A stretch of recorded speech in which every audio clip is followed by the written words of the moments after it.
Right, my name's Imogen Hall. I've got a 12-year-old son.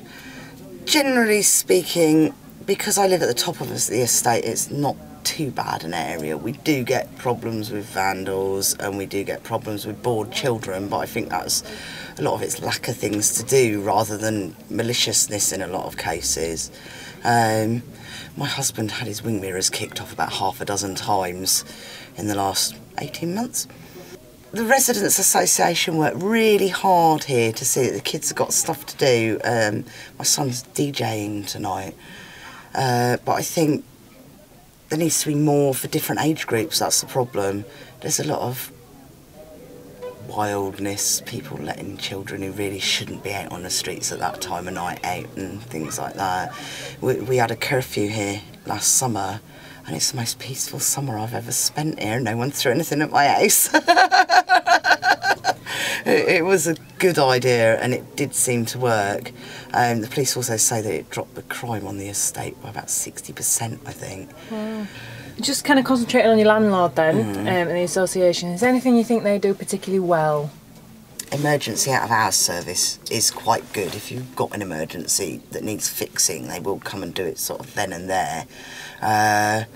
And the actual sort of maintenance and stuff like that, when you report it, they do tend to get people out to you quite quickly now, which they didn't several years ago. So it's definitely improved that.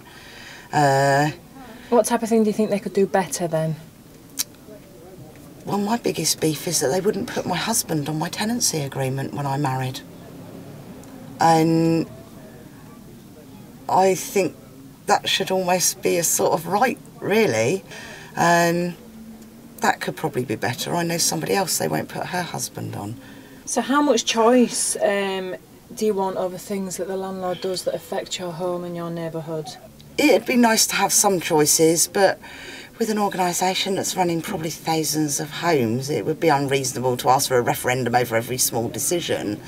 It might have been nice if they'd asked us before they spent £450,000 putting bricks in our street, because that sort of money could have been better spent elsewhere, invested in stuff for the kids to do.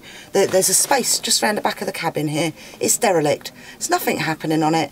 They could have spent £450,000 putting a small building up there that the kids could have come to every night. OK, it does look quite nice, or at least it did until people started ripping the trees down and pulling the bushes up.